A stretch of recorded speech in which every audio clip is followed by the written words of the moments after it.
Okay. Good morning, ladies and gentlemen. We said that we would start on time. Gentlemen, both of you, to those of you here in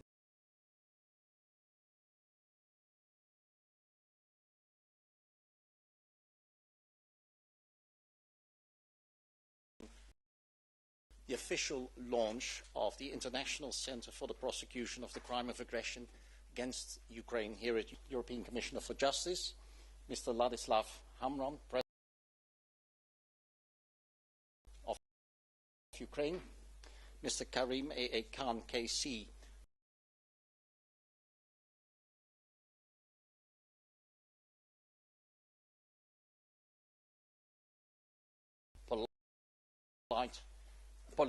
Kenneth Polite, Assistant Attorney General of the United States. We've already sent out a press release, and you've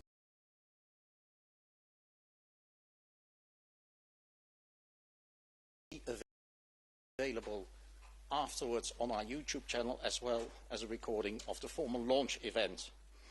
If you want, first of all, to Commissioner Reinders. Je vous en prie.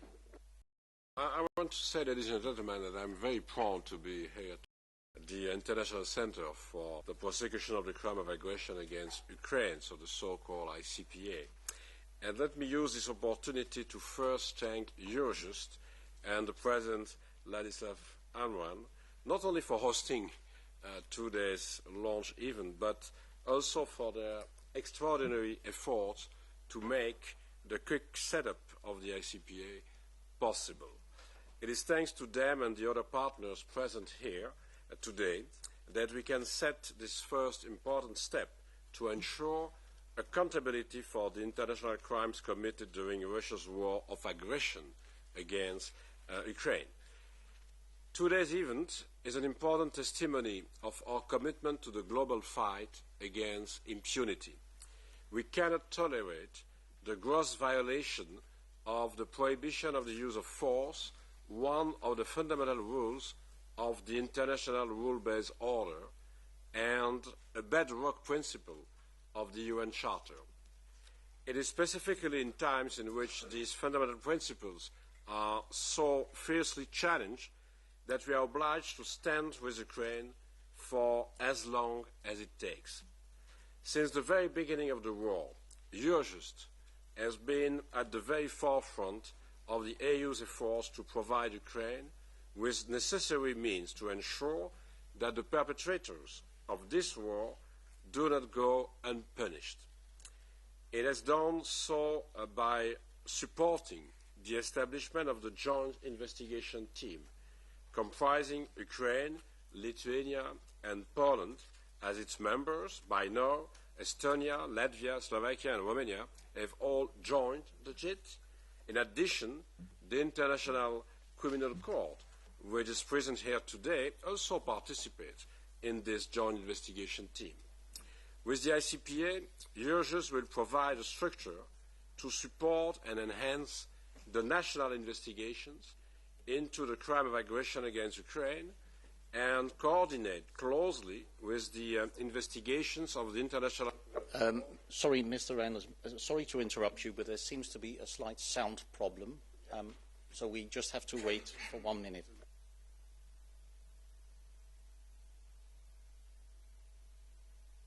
We apologize for this. There's a slight problem with the sign.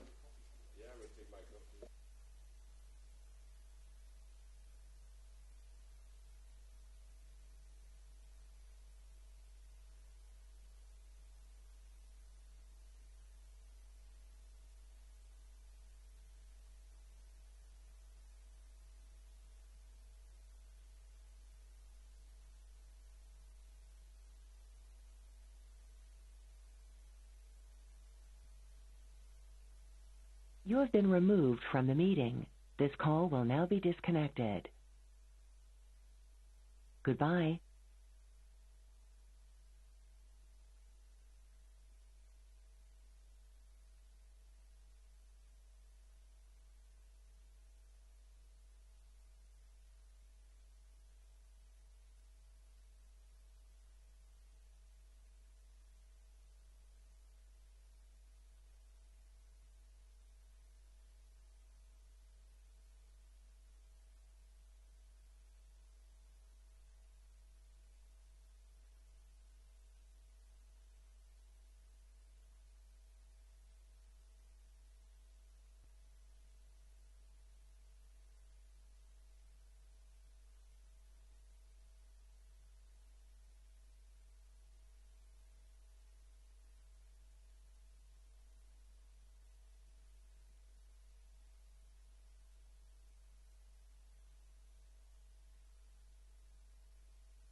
Not yet.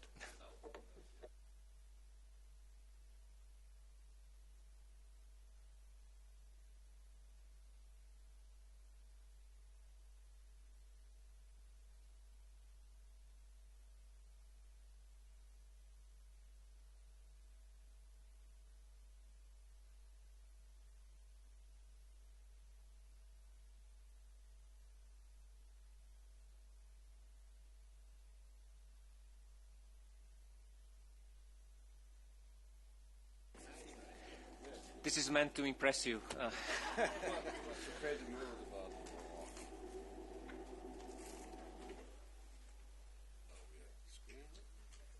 Apparently we had to reset the system, which will take a few minutes, and it hopefully will be resolved soon. Yeah, we do apologize. It was just the last 2 minutes which could not be heard due to a technical error. Yes. So I'll ask you to restart again, Mr. Renders. We just have to check whether everything is as it should be.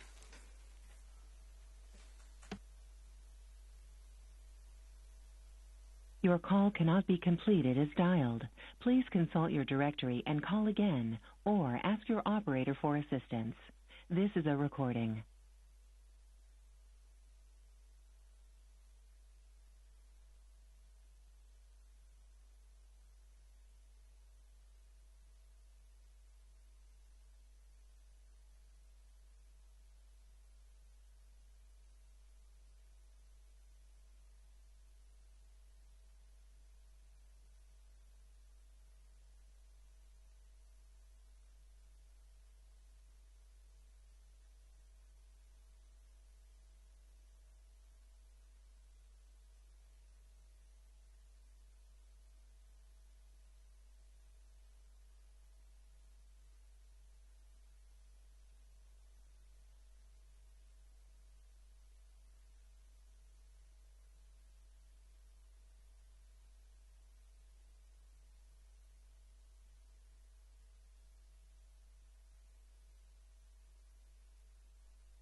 technical issue, but we will do with the press conference here. A recording will be available online, and we will send a message to all of those following online that it should be available shortly again. So, sorry to have interrupted you, Mr. Reinders. If you could perhaps start your introduction again. Thank you very much, and our apologies. Thank you. So, I said that I'm very proud to be here today for the event that we have organized to launch the International Center for the Prosecution of the Crime of Aggression against Ukraine, the so-called ICPA. And let me first use this opportunity to thank Eurojust and the President Ladislav Amram for all the efforts to make the quick setup of the ICPA possible. And it's thanks to them and the other partners present here today that we can set this first important step to ensure accountability for the international crimes committed during Russia's war of aggression against Ukraine. And today's launch of the ICPA is an important testimony of our commitment to the global fight against impunity.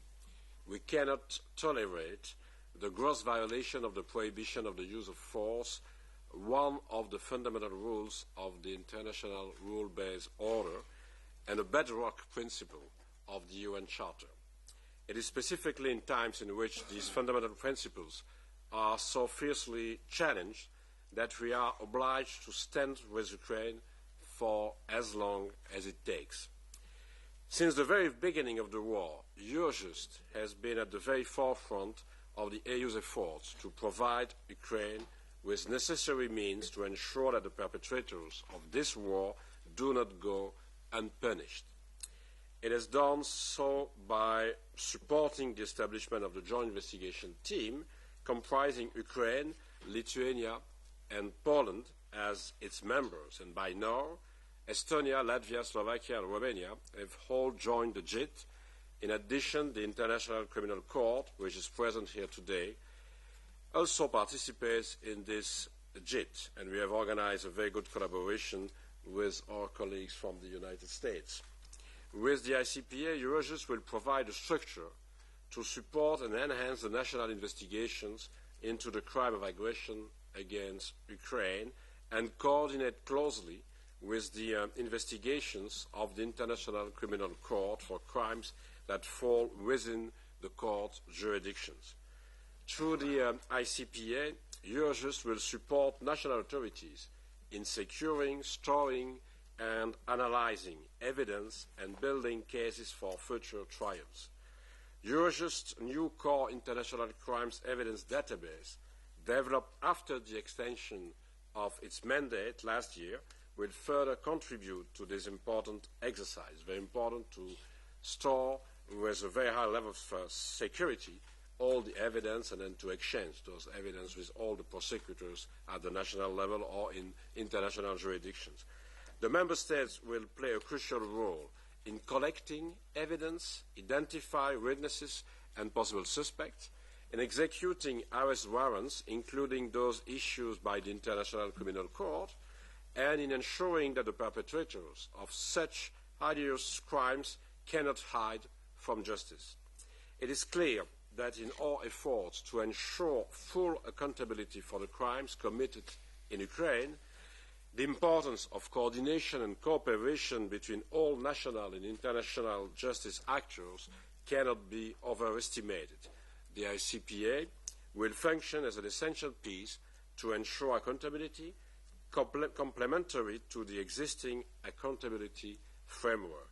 Let me just conclude my intervention by highlighting that it is only through a joint and comprehensive approach that we can achieve full accountability. And this is the essence of the ICPA. And I'm therefore delighted that the Centre is taking This up meeting these number duties is not valid, or the today. meeting has not yet It's the started. first step. Enter the meeting number, Due to followed by such pound.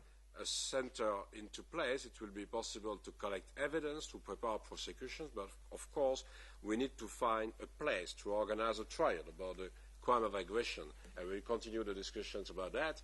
I'm just hoping that in the future it will be possible to amend the Rome Statute to give such a competence to the International Criminal Court. It's the normal way for the future, but for the moment you know that we continue some discussions about the creation of a jurisdiction where it will be possible to organize a trial about the crime of aggression, a dedicated tribunal.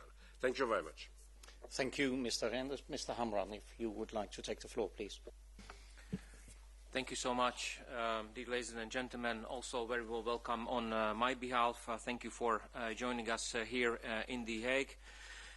Over the past 20 years, Eurojust has built up a very solid track record in providing operational, technical, logistical and financial support to national investigations, national prosecutors working on cross-border cases. From the very beginning of the war in Ukraine, we have been at the forefront of the accountability efforts, working side by side with the Ukrainian Prosecutors General's Office.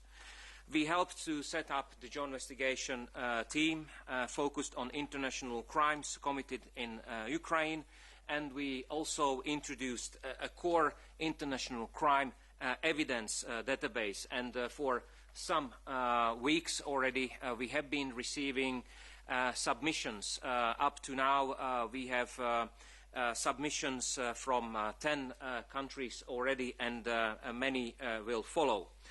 A crucial next step of this journey is setting up the International Center for the Prosecution of the Crime of Aggression, which is a unique international cooperation platform without any precedent in legal history.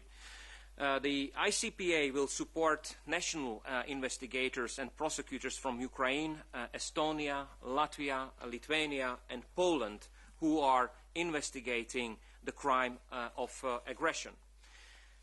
They will be working from these premises where they will benefit from our state-of-art analytical, legal, financial and logistical support.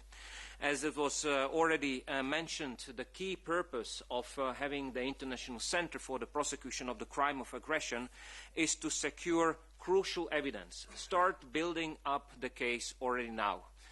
We don't want to wait until the end of the conflict. We decided that we will support our partners which started their own national investigations, and we will centralize already available evidence, analyze that evidence, and also identify possible evidentiary gaps through our experts working here at Eurojust. We will also translate evidence and relevant documents into both Ukrainian and English to ensure that they can be used before different national jurisdictions as well as national courts. Finally, it's no coincidence that we are joined here today by the prosecutor of the ICC, Mr. Khan, and the Assistant Attorney General of the United States, Mr. Pollitt.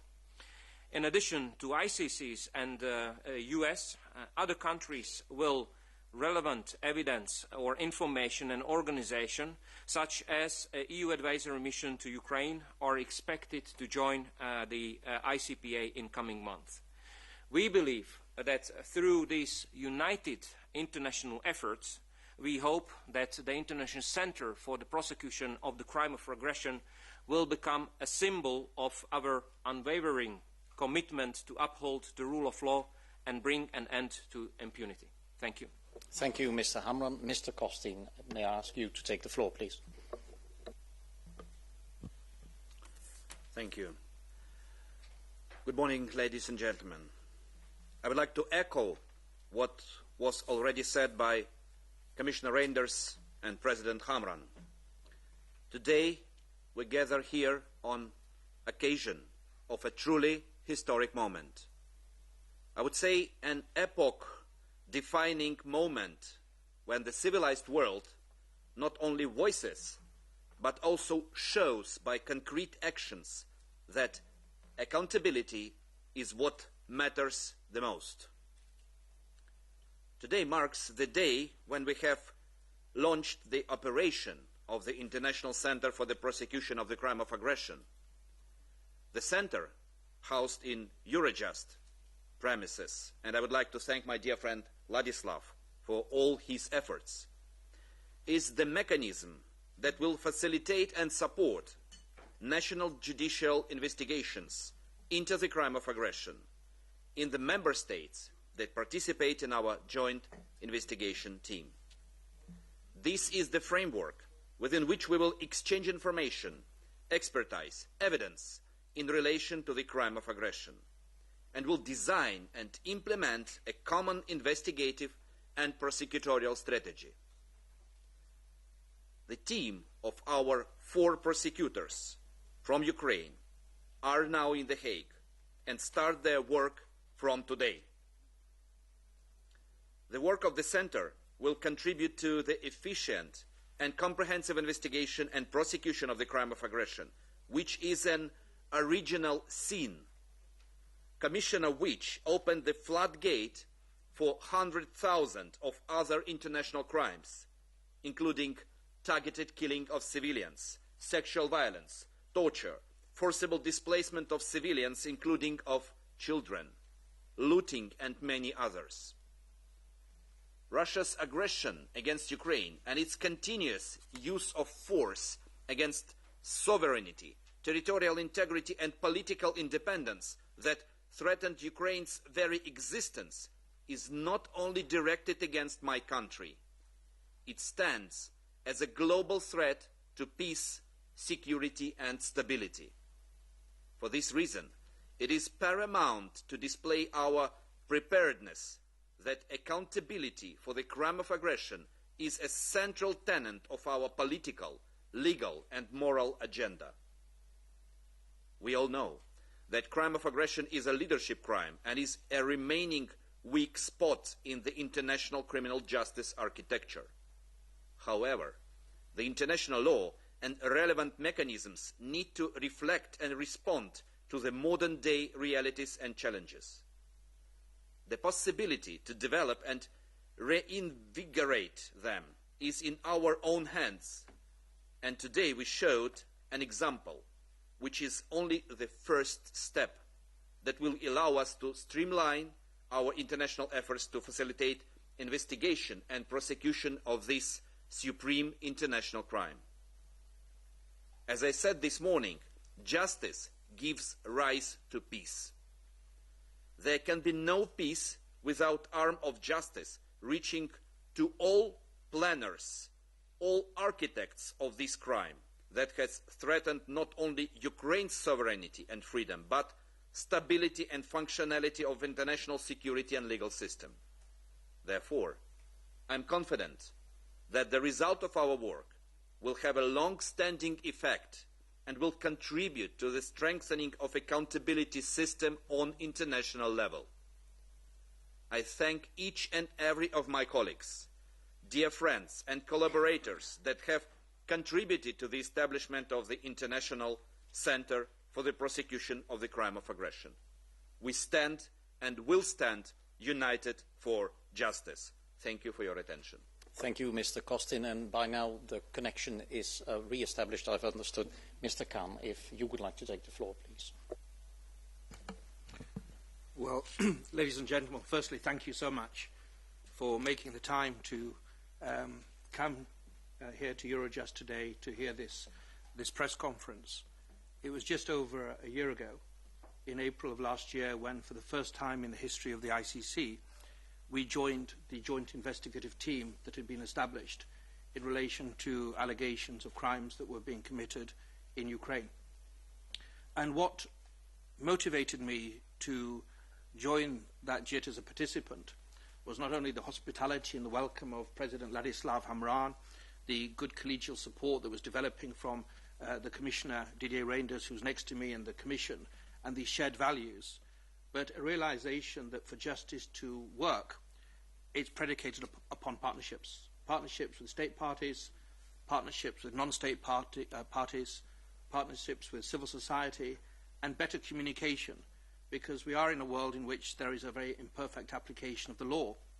Instead of wringing our hands and lamenting it, we need to play our part to make it stronger and apply it with more consistency.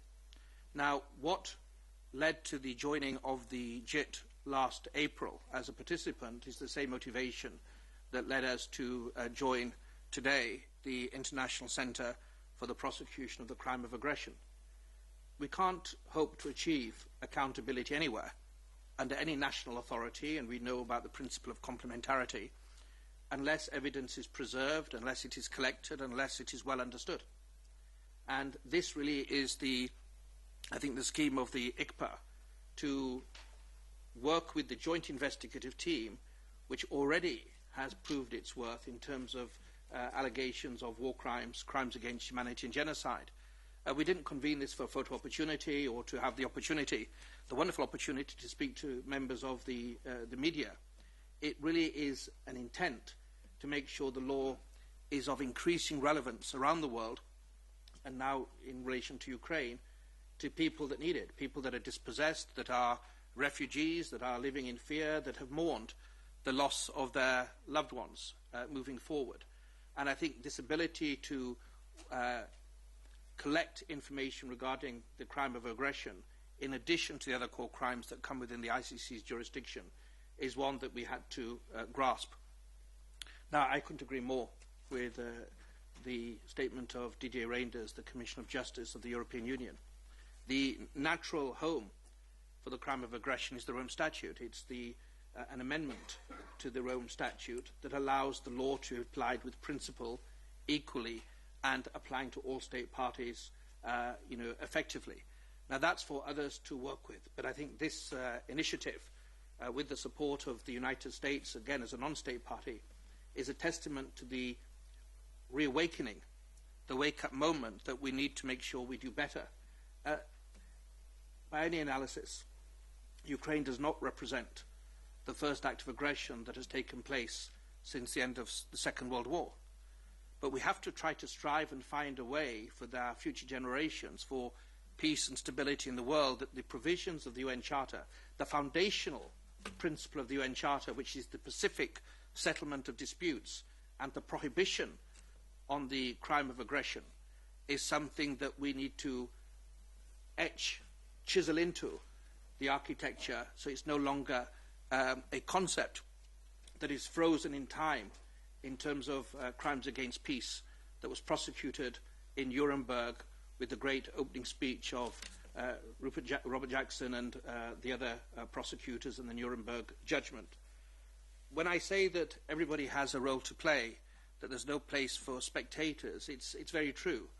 At the ministerial that was co-hosted by myself and the Foreign Minister of the Netherlands last year, we announced a dialogue group. The Prosecutor General of Ukraine, Andrei Kostin, and the fantastic work he and his colleagues are doing. We kicked that off last week in terms of trying to coordinate with other actors in the United Nations, international organizations, and of course the European entities and national authorities, so we know what each other are doing in broad terms and we don't duplicate. We've worked together in terms of trying to embrace civil society. Last week, the European Ombudsperson gave an award to the publication that my office produced along with Eurojust and the Genocide Network to give guidance to civil society. So this is the beginning of a process.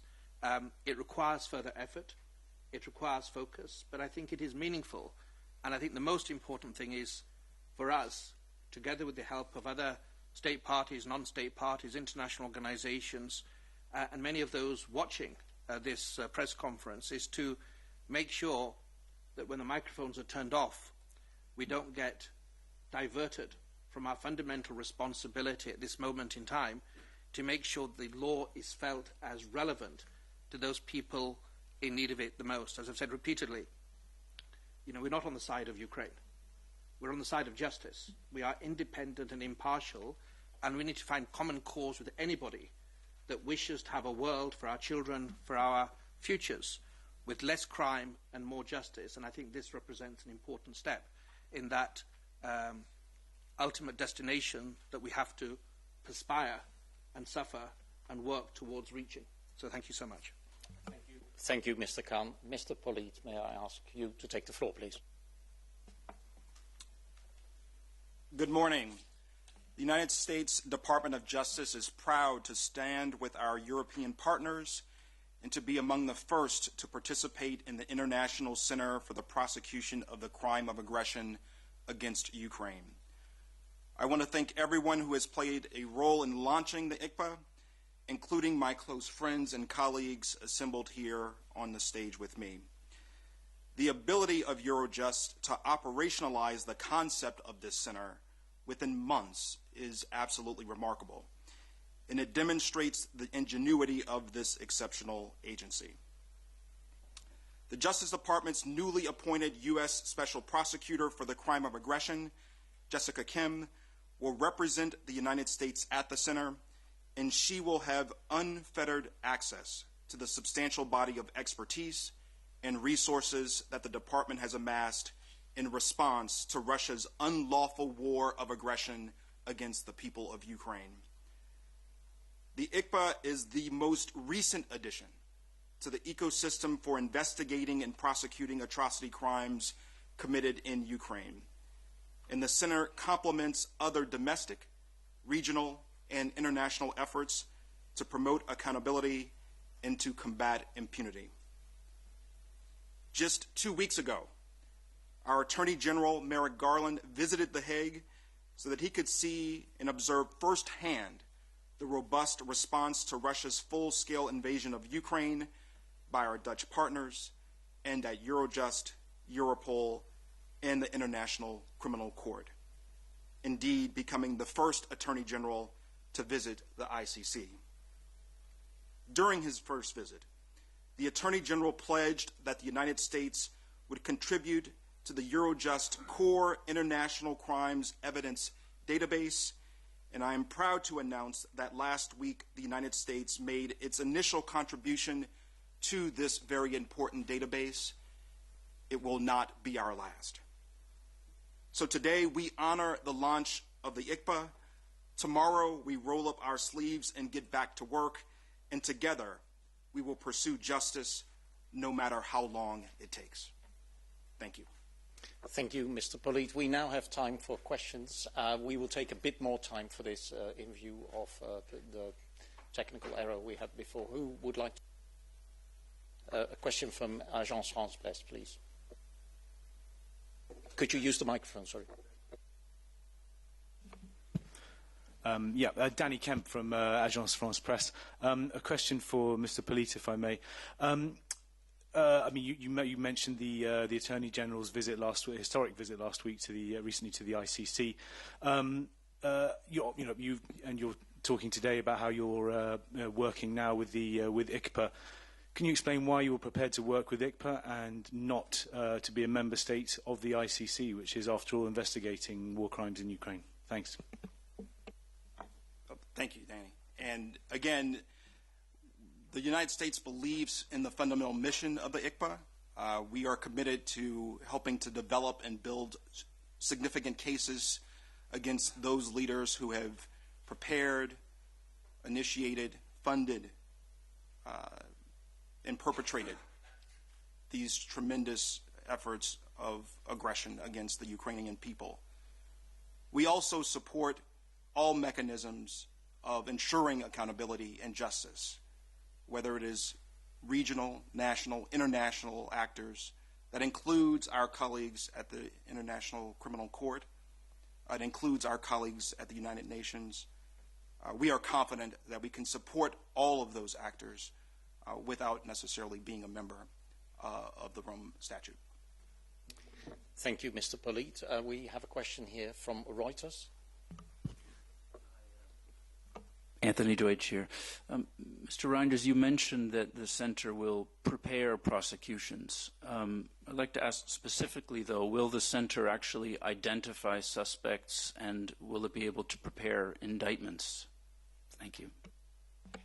First of all, I want maybe to repeat what I have said before. In our work, what we try to do is to provide all the necessary tools for the prosecutors to do their job, so to organize investigations and prosecutions, and also to the tribunals and the courts to do the same, to be able to organize a trial and to decide. I'm saying that because I don't want to, of course, organize the independent process of the prosecutors and then of the judges. But what we try to do here is first to be sure it's possible to collect evidence, also of the crime of aggression. That's an important element. And if we are collecting such a kind of evidence, it's possible to store those evidence in Eurojust, in the new database, and to exchange then the evidence with all the different prosecutors in charge for a possible prosecution, because you know that there are some possibilities at the national level to do that, not only in a future possible dedicated tribunal that's possible to create, but also at the national level.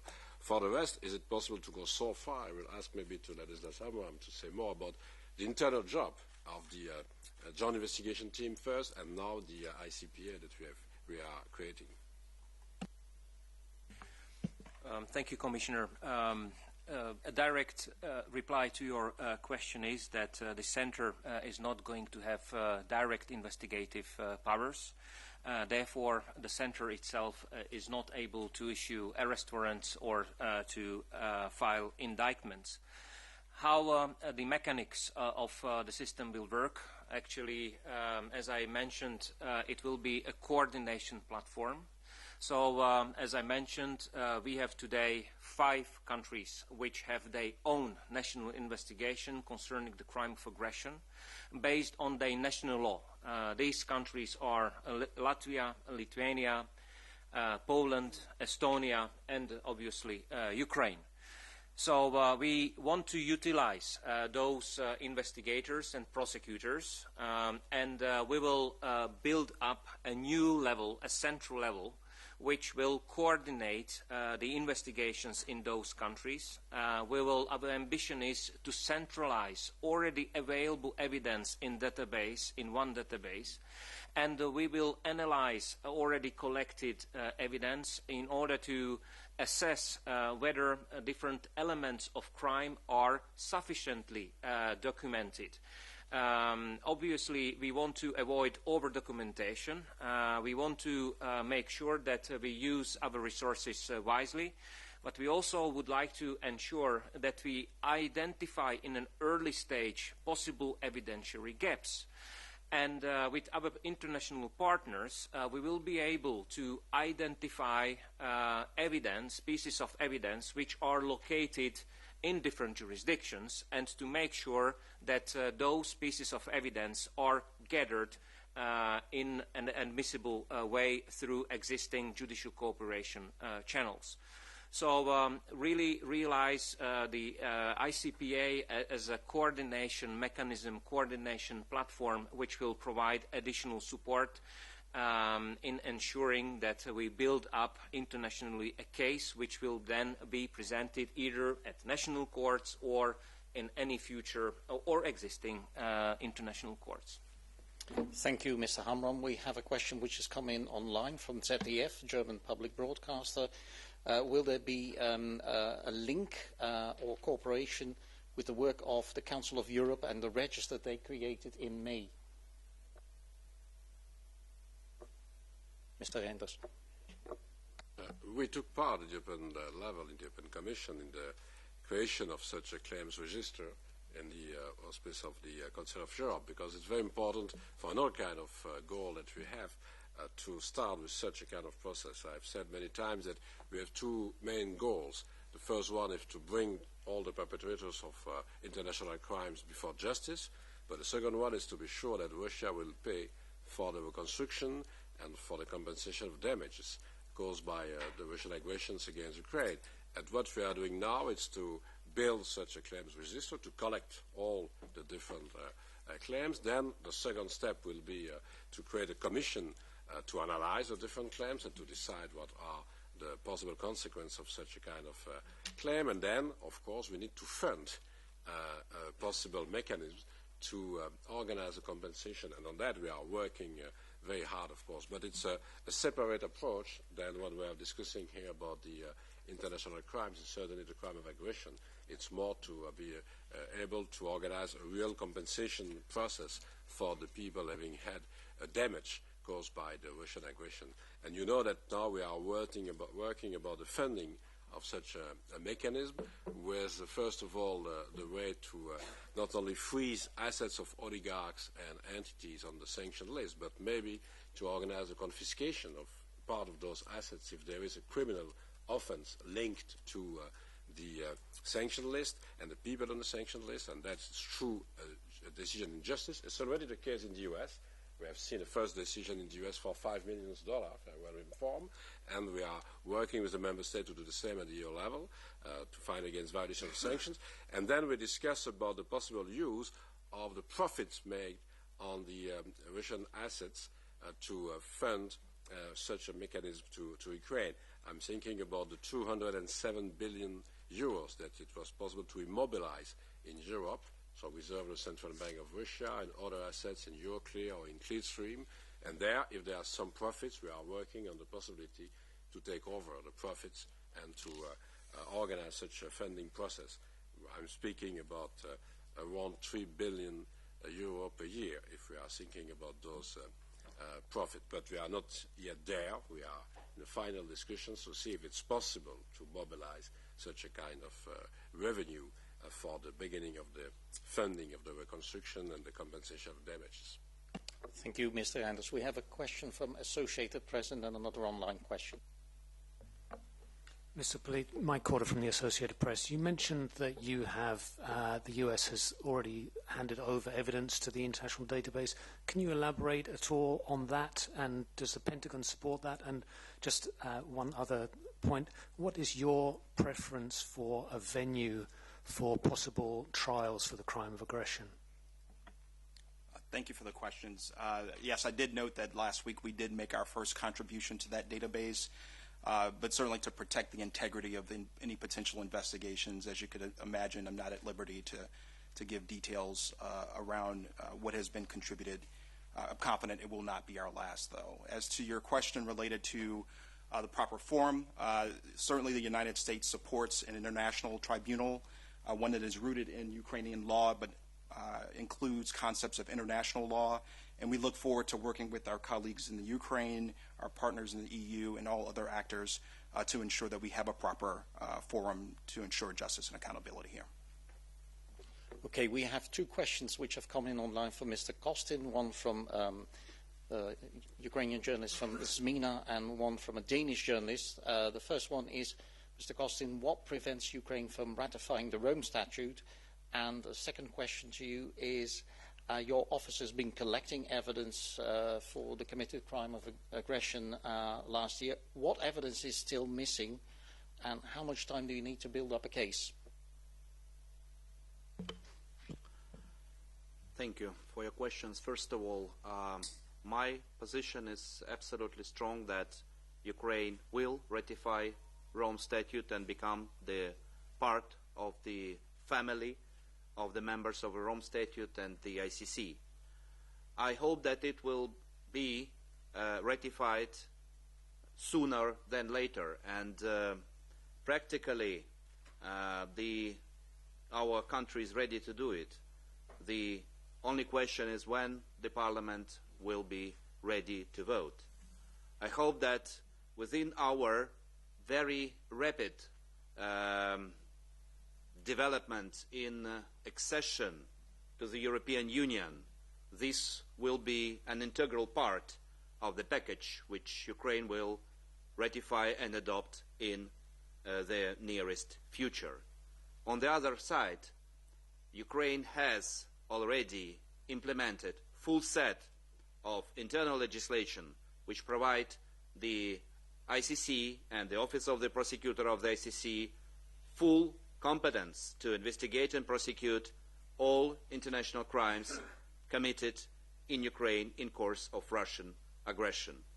And in coming time, I hope that the opening of the field office, official field office of the prosecutor of the ICC in Ukraine, which is already finalized by documentation and in line with agreement between the Ukrainian government and the ICC, is another evidence of the full cooperation of Ukrainian authorities with the Office of Prosecutor, Han, and the ICC, and our full commitment and transparent and open cooperation with our colleagues from the Office of Prosecutor, Han.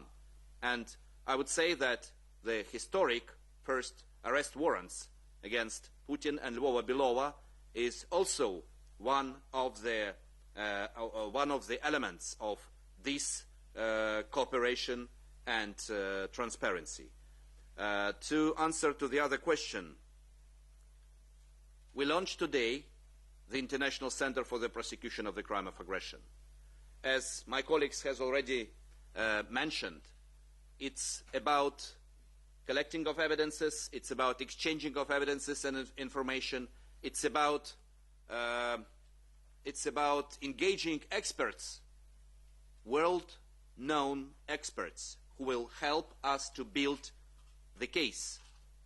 And being very pragmatic, I believe that one of the tasks of the group of prosecutors and experts who will work starting from today here in The Hague will be not only to exchange evidences, not only to analyze them, but also to build a prosecutorial strategy, how to build the case, and at some stage to prepare drafts of the documents which could be used then by the tribunal.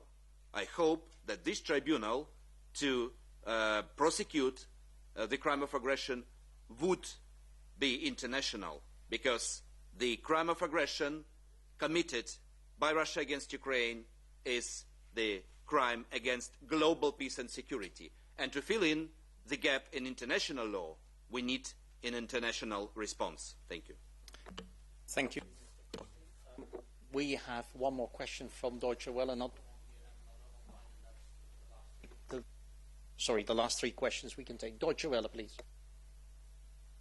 Terry Schultz with Deutsche Welle. I wanted to follow up on that. What is the timeline? I mean, I know it's hard to say, but getting toward this international tribunal, and we don't have any national representatives of the JIT countries here, but is it likely that the trials will begin in one of those countries first? I mean, this is working simultaneously, as I understand, creation of an international tribunal and, of course, the national prosecution. So where are we likely to see a first trial and when? Thanks. First of all, let me inform that the Office of Prosecutor General of Ukraine has opened the criminal proceedings in crime of aggression in Ukraine. We have already collected a large number of evidences, and we have already identified more than 600 people who are notified of suspicion in absentia for the crime of aggression against Ukraine, because it's a large number of people who are involved in it. We have already indictments against 312 of them, and we have already 20 people convicted. But the idea of tribunal is to reach the highest military and political leadership of Russia, including so-called members of Troika, to be prosecuted on international level. My position is that we need proper tribunal than fast tribunal.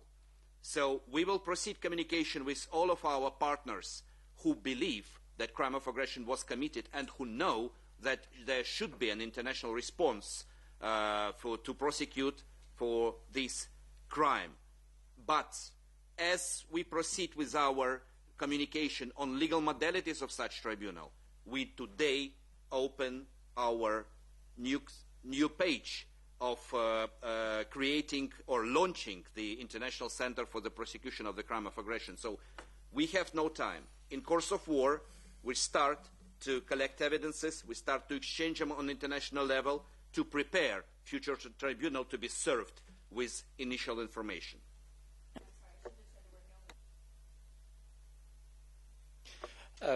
Thank you, Mr. Costin. Sorry. Maybe I want just to say that, first of all, you have the Prosecutor General the Prosecutor General of Ukraine is a member, of course, also of the GIT, and we have said that for the first time the ICC, it's also in the JIT, and you know that the coordination is organized by Eurojust, so it's possible to have... I said national representatives, and then I corrected. Yes, but national from a member state, because Ukraine is also national, if I may. So you see that we have a lot of representatives around this table. But first of all, I want to say that what we are doing now is very exceptional, because we are doing that during the war, not after. And so we have started very early, not only to collect evidence, but to organize prosecutions and already some trials at the national level, like in Ukraine, and it will be maybe the same in other countries. And so you ask about the national situation, it will be maybe a decision at the national level to go further with the prosecution and a trial also for the crime of aggression. That is just a decision in the national justice system to do that. About the international situation, first of all, is the importance of the event of today. We are starting with the first step. We are starting with such a coordination at the international level of all the possible ways to collect evidence and to prepare a robust file for the future trial, because it was said by Andrei Kostin, we'll work also with some experts to be sure it's possible to build a solid file. And I want just to add that for the long run, we have said that many times, the best solution will be to go to the ICC. So it's the reason why in my discussions with the member states, with the Minister of Justice of the member states, I have asked to table an amendment to the Rome Statute to give the competence to the ICC. But I'm not sure that it will be with a possible application now very soon, but we'll see. For the rest, we continue to discuss in a core group with member states and other countries and like-minded partners. We will have this week, again, a discussion in the G7 with our partners in Tokyo. And, of course, it's very important to have a very broad international support. From the Commission, we are open to work on all the possible solutions, to have a dedicated tribunal, to organize a trial about the crime of aggression. But again, we want to be sure that we will have a very large, very broad support from the international community. It's the reason why we continue the conversations, but we start. And we start with the first layer, the International Center for the Prosecution of the Crime of Aggression. Before to organize a trial, you need to collect evidence, you need to build a solid file, and so we'll continue the discussions on this. But we have said from the beginning, at the Commission level, we are open to work on the different possibilities. Certainly for the long run, to work to give the competence to the ICC. Before that, we have a dedicated tribunal with a very broad international support from many other partners than the member states. Thank you, Mr. Henders. Mr. Costin, you mentioned certain numbers of arrests. The question is coming from the Spanish press agency, EFE. Were those particular arrests just on the crime of aggression, or are they overall numbers of arrests? And yeah, once again, this is not about the arrest. This is about indictments and cases which are brought to the courts. And as I mentioned, all of them are done, unfortunately, in absentia, because these people are still in Russia. With regard to all the number of war crimes, the other war crimes, as we have at the moment, we have at the moment registered more than 93,000 incidents of war crimes. And in course of war, our national system is working hard. So for other war crimes, we have 347 people who has been notified of suspicion. And we have indictments against 207 people which are brought to court.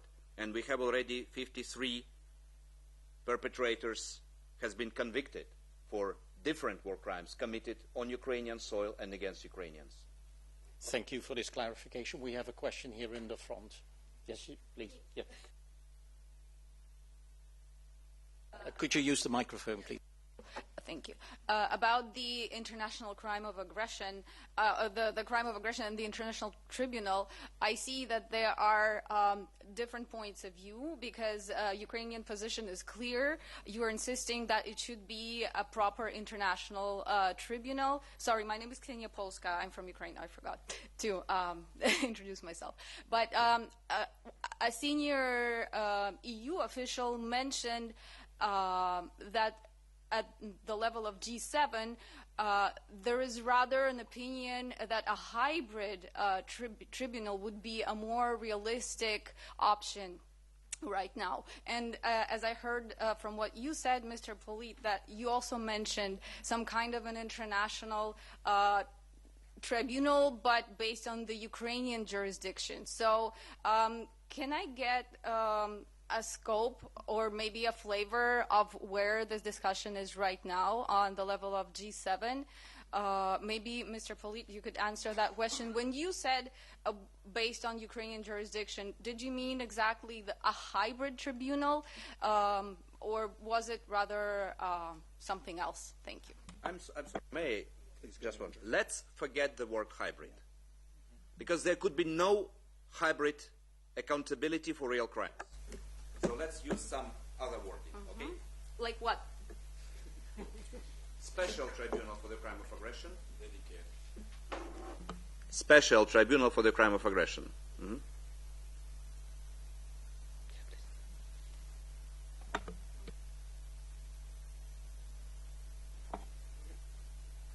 And again, I completely agree with my colleagues here. And as Prosecutor General Colston said, we want to get it right, not get it fast. And so we are open to having those important conversations, continuing in the G7, as you've already heard, but ensuring that we ultimately arrive at the absolute appropriate forum to address justice and accountability here.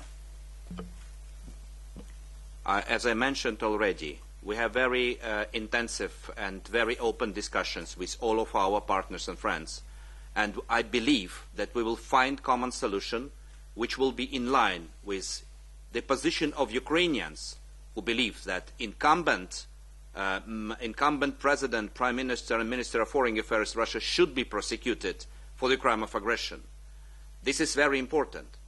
And we believe that we will find this solution because we need this tribunal to be internationally credible.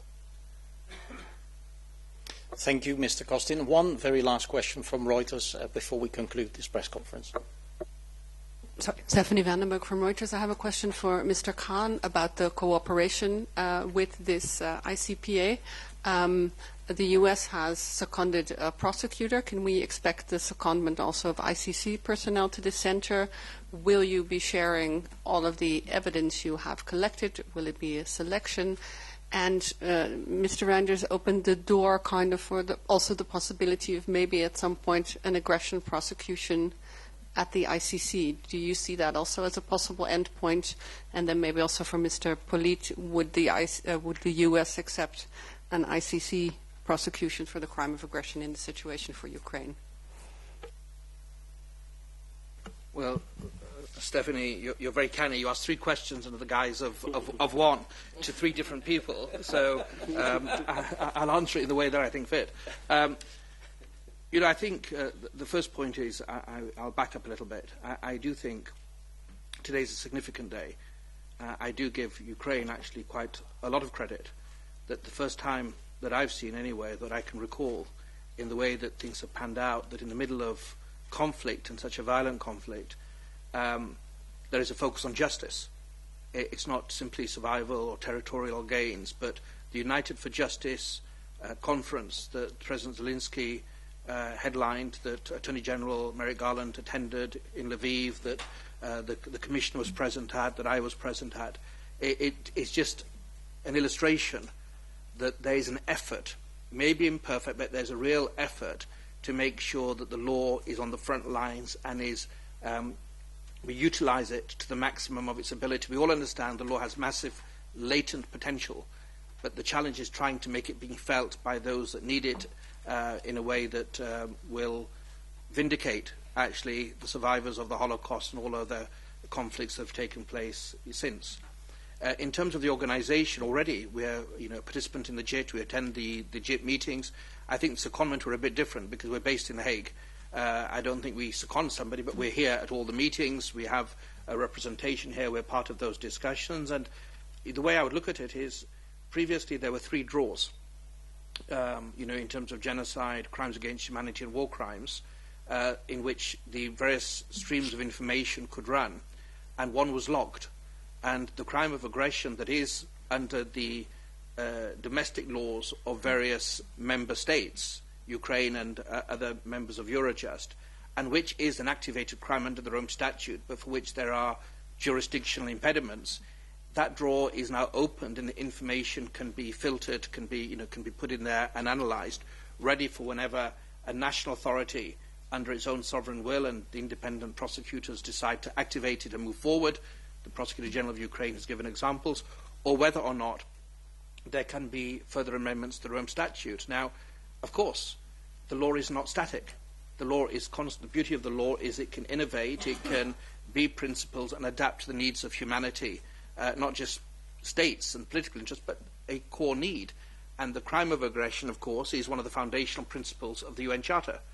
So I think the Commissioner Reinders put it very well, that the an amendment, it seems, will be tabled by some states to amend the Rome Statute in a way that the law can be applied consistently, because that also is very important to my mind for the integrity of the law, that it binds as many people as possible, and this can be a starting point, but it can't be a starting and finishing point over the boundaries of Ukraine. It needs to be, in my view, an effort to make sure the law is applied more equally, more consistently, as widely, as possible. So I think that definitely is a prospect, but that's for others to decide. We're applying the law we can, and certainly already under the Rome Statute, under 9310, we can share information with any national authority, state parties or non-state parties alike, in order to make sure there's more space for justice and less space for impunity. Now, we're not legally obliged.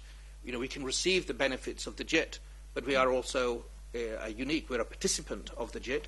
It's down to us, and based upon our statutory responsibilities, what information we share. We're working very closely with the Prosecutor General of Ukraine. I think that is to be commended. The men and women of Ukraine in his office are working in the most perilous circumstances. I mean, many of you journalists and your colleagues have been there as the shells are falling. It really is. There's been very courageous reporting, but the investigators and prosecutors of Ukraine and men and women of my office are working in a battle zone in a way that presents unique challenges. But unless we collect and preserve the evidence, the hope of accountability that is as wide as possible for as many core crimes under the Rome Statute as possible will become theoretical and illusionary. And of course, whether it's human rights or the Rome Statute, what we're trying to do collectively is make sure these concepts are rendered practical and effective. They're taken off the page of academic journals and are there, plant the flag of justice on the soil of Ukraine and actually spread it more widely as well. Because one thing we've seen, if there are these, a la carte menu that I've referred to previously, in which in different theatres of conflict the law can be viewed as an optional extra, it's going to undoubtedly lead to more insecurity, more instability, and we need more stability, more security, and therefore more justice. Thank you, Mr. Polito. There was a question to you as well. Could you repeat the question? The question was if it does happen that the ICC gets an amendment that they could try the crime of aggression under their statute, in the case of Ukraine, would the U.S. support that prosecution of the crime of aggression as well, in the same way that you support an internationalized tribunal? I'm not going to speculate at this time as to what that response may be, but I will tell you that the Department of Justice has taken the position that the ICC's charges and arrest warrants against Putin were justified. And as I said at the outset, we are supporting all efforts, whether by the ICC, whether by national, regional, international actors in this space, who are all fighting to ensure accountability and justice against Russia for perpetrating this war of aggression against Ukraine. Thank you, Mr. Polito. Mr. Hamran, you would like to react as well? Yes, thank you so much, because I understand that the focus of the discussion is much more about the new tribunal, and which will be special, hybrid, or whatever nature it will have. In my opinion, this is not important at this stage in where the trial will happen. While the negotiations are still ongoing, we will definitely follow those investigations or those discussions. However, as far as investigation of the crime of aggression, it's important that we start now. In the past, all aggression-related investigations have started after the conflict. So when you clearly had those who are winners and who had to capitulate, we are doing this for the first time as the conflict happens. Also, as it was mentioned, this is a first aggression-related investigation after the Second World War. And again, the circumstances are completely different. Today, we have a huge amount of evidence which is available in different jurisdictions. And I keep saying, never in the history we had more evidence about the aggression as we have today. We are speaking about different videos, aerial photography, GPS, we intercepted communication, data on mobile phones, and so on. All this requires a huge effort. This is why we have to join our forces and to support the national investigations, because they are confronted with unparalleled, actually challenged. To have the investigation concerning the crime of aggression, it's a big thing. First of all, you have to prove the aggression. And this can be done, for example, through evidence of bombardments, blockage of ports, attacks by armed forces on land, sea, and air. Now you see the scope of the challenge, because you know how many different incidents actually happened in Ukraine. But the evidence concerning bombardments or blockage of ports and so on is not enough. We have to also link all these attacks with certain people who are in the leading position, either in the political leadership or military leadership. And this will be another big challenge ahead of us, because we have to ensure that, first of all, we have admissible evidence. Secondly, that we have all elements of crime properly documented. And then the third one will be that we will evaluate, assess all the evidence, translate those evidence into 2 languages, and prepare a truly international file for either domestic courts or international courts, whether present or future. So I think it's very important to understand the scope, why we are doing here, what we are doing here, and why I believe that what is happening now, it's so exceptional. Thank you, Mr. Hamran. A last reaction from Mr. Kostin, please.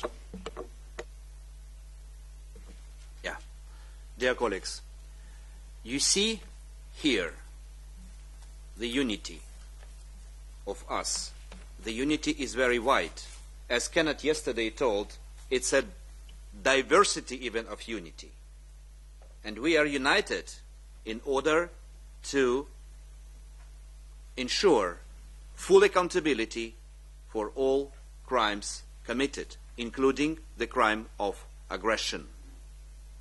If crime of aggression should not have been committed, there would be no other 93,000 incidents of war crimes. And this day to day, for me, and I believe for my colleagues, is an evidence that establishment of special tribunal for the crime of aggression is now inevitable. It will be established because we start our work today. Thank you. Thank you, Mr. Kostin. Thank you to all speakers, and thank you all here for your attendance and those who followed online. This concludes this press conference. We will keep you updated regularly, and a recording will be available on our YouTube channel later on. Thank you very much.